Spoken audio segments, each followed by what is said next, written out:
रमजान का महीना वो महीना है, नबी अकरम मिंबर पे चढ़ते हैं। अबू हुरैरा रज़ी अल्लाह ताला अन्हु हदीस के रावी हैं। आप मिंबर पे चढ़ते हैं और 3 मरतबा फरमाते आमीन आमीन आमीन। साहबा कहते हैं अल्लाह के नबी क्या बात है, आप आमीन क्यों बोल रहे हैं 3 बार?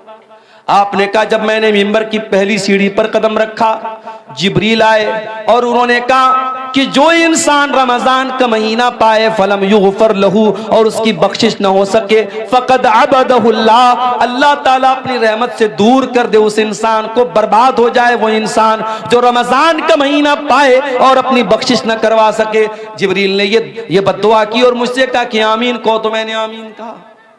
फिर जब मैं दूसरी सीढ़ी पर पहुंचा, जिब्रील ने कहा कि जो अपने माँ बाप में से दोनों को या किसी एक को बुढ़ापे की हालत में पाए और उसके माँ बाप उसको जन्नत में दाखिल न कर पाए।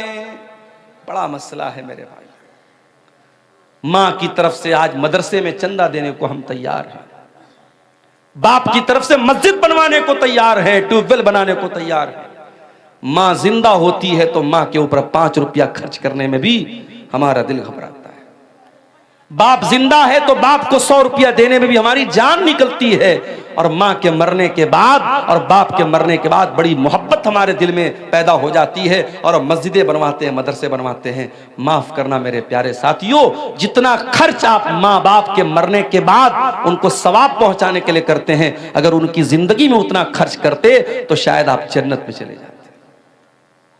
माँ बाप की कदर करो मेरे भाइयों, उनकी जिंदगी में उनको रुलाना, उनकी आंखों में आंसू लाना और मरने के बाद उनकी तरफ से बड़े बड़े चंदे देना और उनके लिए बैठ के दुआएं करना, उनकी कब्र पे जाके रोना, ये ढकोसलेबाजी और कुछ नहीं है। माफ कीजिएगा, माँ बाप की जिंदगी में कदर करो मेरे साथ।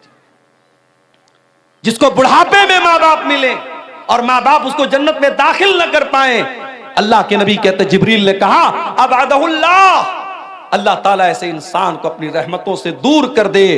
जिब्रील ने बद्दुआ की और मैंने कहा आमीन। उसके बाद जब मिंबर की तीसरी सीढ़ी पर मैं चढ़ा तो जिब्रील ने कहा वो इंसान जिसके सामने ऐ नबी आपका नाम लिया जाए, जिसके सामने मोहम्मद कहा जाए सल्लल्लाहु अलैहि वसल्लम, और वो आपका नाम सुनने के बाद आपके ऊपर दरूद न पड़े, सल्लल्लाहु अलैहि वसल्लम न पड़े, उस इंसान के ऊपर भी अल्लाह की लानत बरसे, उस इंसान को भी अल्लाह अपनी रहमत से दूर कर दे।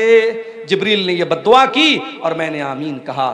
ये 3 बद्दुआएं थीं जो फरिश्तों के सरदार ने बद्दुआ की थी और नबी ने आमीन कही थी। मेरे प्यारे साथियों, कितना बड़ा बदनसीब है वो इंसान जिसकी जिंदगी में रमजान का महीना आए और वो अब अल्लाह ताला के यहां अपनी बख्शिश न करवा सके। और ये भी याद रखिए, कुरान करीम में अल्लाह ताला ने अगर किसी एक महीने का नाम लिया है तो वो भी सिर्फ और सिर्फ रमजान का महीना है। महीने तो 12 हैं मगर अल्लाह ने सिर्फ एक महीने का नाम लिया है और वो महीना रमजान का महीना है। और जब अल्लाह ने रमजान के महीने का नाम लिया कुरान के दूसरे पारे में तो क्या कहा अल्लाह ने? अल्लाह ने ये नहीं कहा रमजान रोजे का महीना है, अल्लाह ने ये नहीं कहा रमजान तरावी का महीना है, अल्लाह ने ये नहीं कहा रमजान एतिकाफ का महीना है, अल्लाह ने ये नहीं कहा रमजान ज़कात का महीना है। अल्लाह ने फरमाया शहरु रमज़ान अल्लज़ी उन्ज़िला फ़ीहिल कुरआन, रमजान का महीना वो महीना है जिसमें कुरान उतारा गया, हुदल लिन्नास, और ये कुरान सारी मानवता के लिए मार्गदर्शन का काम करता है, सारी इंसानियत को सच्चाई का रास्ता दिखाता है। हुदल लिन्नास व बय्यिनातिम मिनल हुदा वल फुरकान, और कुरान की आयतें सच्चाई को खोल खोल के बयान कर देती हैं, हक और बातिल को खोल खोल के बयान कर देती हैं। पता ये चला कि कुरान वो रमजान वो महीना है जिसमें कुरान उतरा था। अच्छा, अब एक सवाल ये पैदा होता है कि कुरान तो इकट्ठा नहीं उतरा, कुरान तो अल्लाह के नबी के ऊपर थोड़ा थोड़ा 23 साल में उतरा, तो फिर इसका क्या मतलब है कि कुरान रमजान के महीने में उतरा? तो इसको भी नोट कर लो कि कुरान 2 तरीके से उतरा है। एक तो कुरान लौहे महफूज से मुकम्मल आसमान दुनिया पर, ये जो आसमान हमको नजर आता है ना, ये जो पहला आसमान है इसका नाम आसमान दुनिया है। दुनिया मतलब करीब, क्योंकि ये आसमान हमसे सबसे ज्यादा करीब है इसलिए इसको आसमान दुनिया कहा जाता है। इसके ऊपर 6 आसमान और हैं। तो अल्लाह ताला ने लौहे महफूज से आसमान दुनिया पर जो कुरान उतारा है वो रमजान के महीने में उतारा है अपने प्यारे नबी के ऊपर, रमजान के महीने की आखिरी अशरे की किसी रात में। और वो रात कौन सी है? ये वही रात है जिसको लैलतुल कद्र कहा गया और जिसके बारे में अल्लाह ने कुरान की सूरत नाजिल की, इन्ना अंज़लनाहु फी लैलतिल कद्र वमा अदराका मा लैलतुल कद्र लैलतुल कद्र खैरुम मिन अल्फि शहर। ऐ मेरे नबी, इस कुरान को हमने लैलतुल कद्र में उतारा है और आप क्या जाने के लैलतुल कद्र क्या है? लैलतुल कद्र खैरुम मिन अल्फि शहर। लैलतुल कद्र तो 1000 महीने से बेहतर है।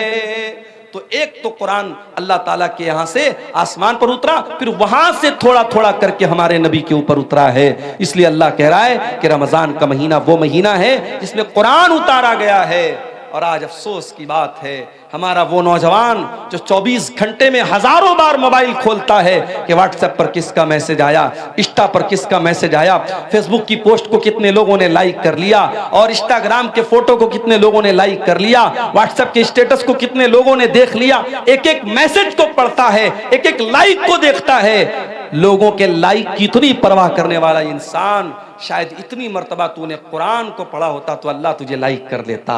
अगर तूने कुरान से इतना ताल्लुक जोड़ा होता तो अल्लाह की नजर में तू पसंदीदा हो जाता। मेरे प्यारे साथियों, आप जिससे मोहब्बत करते हैं उसके मैसेज का इंतजार करते हैं।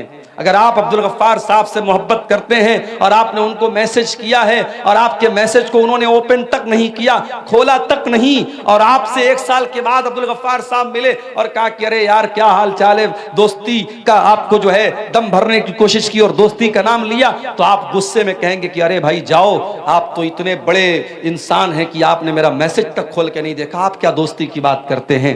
दुनिया में हम देखते हैं कि दोस्त का मैसेज आता है तो ऐसा नहीं हो सकता कि हम दोस्त भी माने और उसका मैसेज इग्नोर कर दें। मेरे प्यारे साथियों, अल्लाह का कलाम और अल्लाह का मैसेज है ये कुरान, और ये कुरान आज हमारे घरों में गर्द खा रहा है, धूल और मिट्टी खा रहा है। कुरान रखा हुआ है रेशम के कपड़े में लपेटकर, उस कुरान को कभी खोलने की हम कोशिश तक नहीं करते। मेरे प्यारे साथियों, यही वजह है कि हमारे दिल कठोर से कठोर होते चले जा रहे हैं। हमारे दिलों पर ताले लगे हुए हैं। दिल के ताले को अगर खोलना है तो कुरान से अपना ताल्लुक जोड़ लो। मेरे प्यारे साथियों, कुरान कहता फला यतदब्बरूनल कुराना माला कुलूबिन अक़फ़ालुहा, तुम कुरान के ऊपर गौर क्यों नहीं करते? कहीं ऐसा तो नहीं तुम्हारे दिलों के ऊपर ताले लगे हुए, कहीं ऐसा तो नहीं कि तुम्हारे दिल लॉक हो चुके? तुम्हारे दिल का पासवर्ड कुरान है, तुम्हारे दिल का पैटर्न कोड कुरान है। तुम्हारे दिल के लॉक को अनलॉक करने का तरीका कुरान के अंदर गौर करना है। जब तुम कुरान के ऊपर गौर करोगे तो तुम्हारे दिल का लॉक खुल जाएगा। हमारे दिल की क्या हैसियत है? कुरान तो वो किताब है, अल्लाह कहता है लौ अंज़लना हाज़ल कुरान अला जबलिन, इस कुरान को हमने किसी पहाड़ के ऊपर भी उतारा होता, लरअयतहु खाशिअम मुतसद्दिया, तो तुम देखते कि पहाड़ भी अल्लाह के खौफ से रेजा रेजा हो जाता।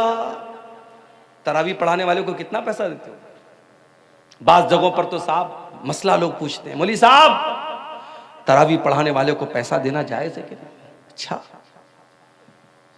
मतलब तुम ये पूछ रहे हो कि तरावी पढ़ाने वाले को पैसा देना जायज है कि नहीं? वो बेचारा पूरे महीने खड़ा होकर के तरावी की नमाज में कुरान पढ़ा रहा और तुम उसको चंद पैसे देते हो तो मसला पूछ रहे हो कि पैसा देना जायज है कि नहीं?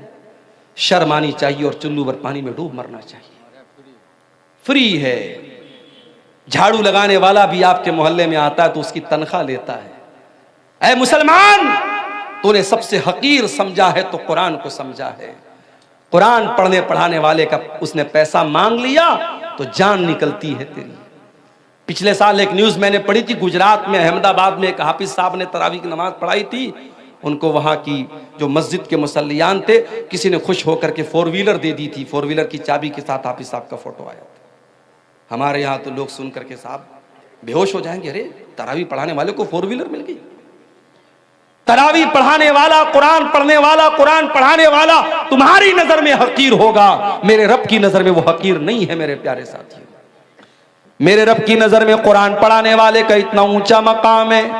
नबी की नजर में इतना ऊंचा मकाम है। अल्लाह के नबी फरमाते खैरुकुम मन तअल्लमल कुरान व अल्लमहु, तुम में सबसे बेहतरीन इंसान वो है जो कुरान को पढ़ता है, पढ़ाता है, कुरान को सीखता है, सिखाता है। याद रखो मेरे प्यारे साथियों, आप कब्र में जाएंगे वहां भी ये कुरान आपके काम आएगा। कब्र में सवाल पूछा जाएगा, मुनकर नकीर सवाल पूछेंगे, मन रब्बू का, तेरा रब कौन है? मन नबियों का, तेरे नबी कौन है? माँ दीनों का, तेरा दीन क्या है? 3 सवाल होगा कब्र में, 3 सवाल होगा। और माफ करना, इन तीनों सवालों का जवाब मैथमेटिक्स की किताबों में नहीं मिलेगा, साइंस और जियोग्राफी की किताबों में नहीं मिलेगा, हिस्ट्री की किताबों में नहीं मिलेगा, भूगोल की किताबों में नहीं मिलेगा। इन तीनों सवालों का जवाब कहां मिलेगा? जब मोमिन सही जवाब देगा, मेरा रब अल्लाह है, मेरे नबी मोहम्मद सल्लल्लाहु अलैहि वसल्लम है, मेरा दीन इस्लाम है, तो फरिश्ता पूछेगा वमा युद्री का, तुझे इन तीनों सवालों का जवाब कैसे पता चला? तो बंदा कहेगा करा तो किताब अल्लाह फआमनतु बिही वसद्दक़तु, मैंने कुरान को पढ़ा था, मैं कुरान पर ईमान लाया था, मैंने कुरान को सच माना था, कुरान के जरिए मुझे इन तीनों सवालों का जवाब मिला है। मेरे प्यारे साथियों, ये कुरान कब्र में भी आपके काम आएगा। औलाद के लिए मेहनत करने वालों, अपनी औलाद को सुख देने के लिए हराम की जायदाद पर कब्जा करने वालों, दूसरों की जमीन हड़पने वालों, सूद और ब्याज का पैसा अपने घर में ला करके अपनी औलाद को पालने वालों, तुम भी कान खोल करके सुन लो, कयामत के दिन ये औलाद भी तुम्हारे काम नहीं आएगी, औलाद भी काम नहीं आएगी।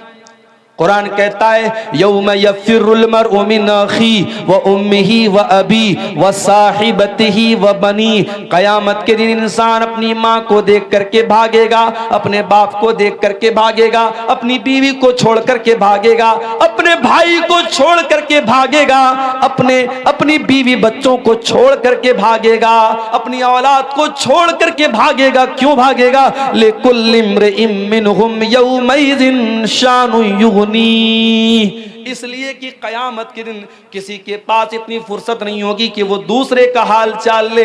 कयामत के दिन तो नफ्सी नफ्सी का आलम होगा, हर इंसान को अपनी पड़ी होगी, वहां औलाद भी आपके काम नहीं आएगी। लेकिन एक चीज कयामत के दिन भी काम आएगी। कौन सी चीज? अल्लाह के नबी फरमाते हैं इक़राउल कुरान, ओ लोगों कुरान पढ़ा करो, फ़इन्नहु याती यौमल क़ियामति शफ़ीउन लिअस्हाबिही, इसलिए कि कयामत के दिन कुरान आएगा, तुम्हारे हक में सिफारिश करेगा, कुरान तुम्हारे लिए लड़ेगा अल्लाह की बारगाह में और कहेगा अल्लाह, जब दुनिया रात में सोया करती थी, तेरा ये बंदा रात में कुरान पढ़ा करता था, जब दुनिया दिन में काम और धंधे में लगी रहती थी, ये बंदा खाली टाइम में कुरान पढ़ा करता था, कुरान आपके लिए लड़ेगा और कुरान आपके लिए हुज्जत बनेगा, दलील बनेगा कयामत के दिन। रमजान का महीना कुरान का महीना है मेरे साथ, कोशिश करो। मैं ये नहीं कहता कि आप इतना कुरान खत्म कर लो, मैं ये नहीं कहता कि आप डेली एक कुरान खत्म कर लो, वो सबके बस की बात नहीं। उलमा ने यह भी लिखा है 3 दिन से कम टाइम में कुरान खत्म करना मना है, मगर रमजान का महीना या और कोई ऐसा टाइम जिसमें ज्यादा नेकी करने का हुक्म दिया गया है, उसमें आपको मना नहीं है। उसमें आप अगर चाहें तो रमजान में डेली आप एक कुरान खत्म कर सकते, बल्कि बाज़ उलमा बाज़ अइम्मा से साबित है कि वो रमजान में डेली एक कुरान खत्म करते थे। आम दिनों में मना है कि 3 दिन से कम टाइम में कुरान खत्म ना किया जाए, ताकि बहुत जल्दी जल्दी कुरान ना पढ़ा जाए, कुरान को समझ के पढ़ा जाए। मगर रमजान के महीने में आप जितनी स्पीड के साथ और जितना ज्यादा कुरान पढ़ें, कोई हरज की बात नहीं। आप तिलावत सही करें, अच्छे अंदाज में करें, जल्दबाजी के चक्कर में कुरान का माना और मतलब ना खराब करें। लेकिन अगर आप जितना भी पढ़ सकते हैं कुरान ज़्यादा ज़्यादा पढ़ें। मैं एक आपको तरीका बताता हूँ। हमारे यहाँ जो वो कुरान होता है हाफिजी कुरान, जिसमें से हमारे हाफिज लोग कुरान देख करके याद करते हैं। अगर आप उस कुरान को अपने सामने रखें, उसमें एक पारे में 20 पेज होते हैं। आपको क्या करना है? हर नमाज के पहले अजान हुई जोहर की, अल्लाहु अकबर, आप मस्जिद में पहुंच जाओ और अजान के बाद आप मस्जिद में पहले 2 रकात सुन्नत पढ़ लो और बैठ करके 2 पेज आप उसको पढ़ लो, सिर्फ 2 पेज। 2 पेज पढ़ने में 5 मिनट लगेगा आपको। हाफिजी कुरान की बात कर रहा हूं, जो 16 लाइन का 15 लाइन का आता है, आयत पर शुरू होता है, आयत पर खत्म होता है, उस कुरान की बात कर रहा हूं। 2 पेज आपने पढ़ लिया नमाज के पहले। अब जोहर की नमाज आपने पढ़ी, जोहर की नमाज के बाद सुन्नत आपने पढ़ लिया, 2 रकात या 4 रकात, जितनी भी अल्लाह ने आपको तौफीक दी। उसके बाद आप बैठे हैं मस्जिद में, अब फिर कुरान खोलिए और 2 पेज और पढ़ लीजिए। 2 पेज नमाज के पहले, 2 पेज नमाज के बाद, 4 पेज हो गए। ऐसा ही आप 5 टाइम की नमाज में कर लीजिए। सिर्फ इतना कर लीजिए आप रमजान में कि हर नमाज के पहले 2 पेज पढ़ना है, हर नमाज के बाद 2 पेज पढ़ना है। 5 टाइम की नमाज में आपके 20 पेज हो जाएंगे। एक पारा आपका आराम से डेली, आप कोई एक्स्ट्रा टाइम आपको नहीं निकालना पड़ा। 5 मिनट आपने नमाज के पहले निकाला, 5 मिनट नमाज के बाद निकाला। आप हर नमाज के बाद इस तरीके से भी करेंगे, एक्स्ट्रा टाइम नहीं भी निकालेंगे, तो कम से कम एक कुरान तो आप रमजान में खत्म कर लेंगे इंशाअल्लाह। ये एक मैं तरीका आपको बता रहा हूं। रमजान कुरान का महीना है मेरे साथियों, तवज्जो दो। और 2 तरीके की तिलावत करो रमजान। एक तिलावत तो ये वाली कर लो कि बस पढ़ना है, सिर्फ पढ़ोगे तब भी सवाब मिलेगा। और एक तिलावत और करो कि समझ करके पढ़ना है।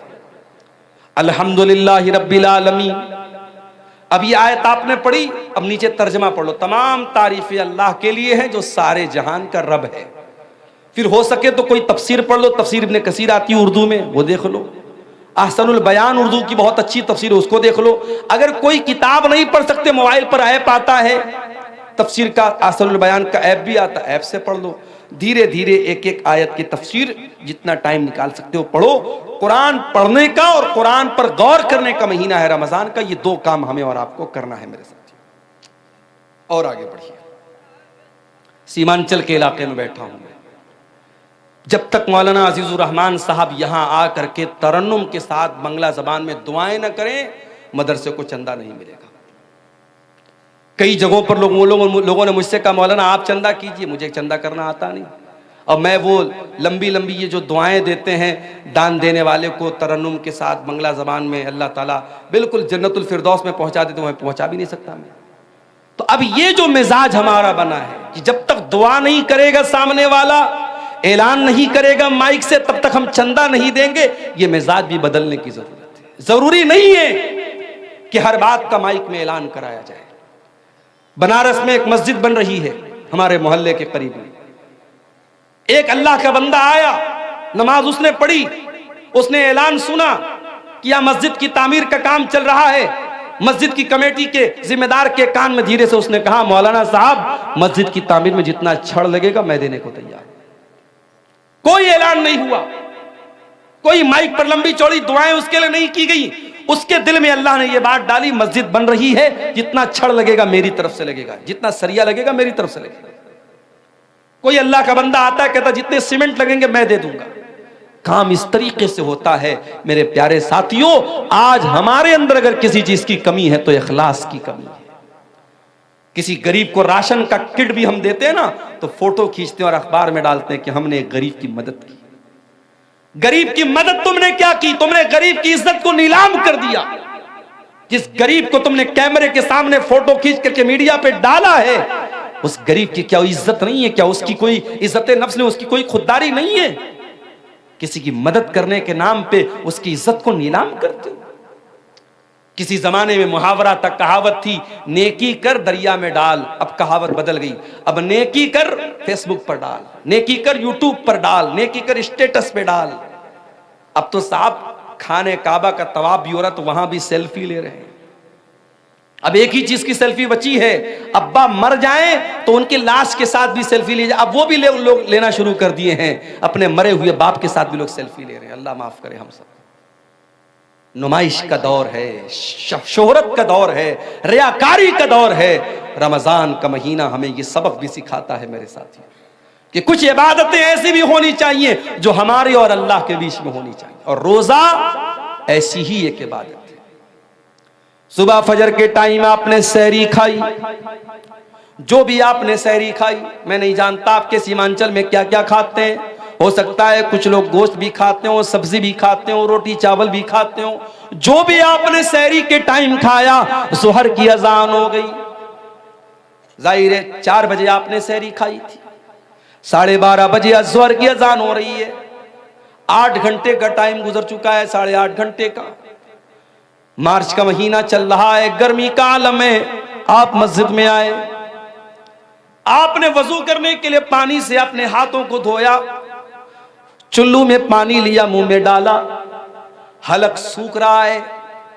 सुबह 4 बजे के बाद आपने पानी नहीं पिया है, हलक सूख रहा है और पानी आपके मुंह में जा चुका है। अगर आप उस पानी के 2-4 कतरे हलक के नीचे उतार लें, वहां तो कोई कैमरा नहीं लगा है, वहां तो कोई कैमरा नहीं लगा है।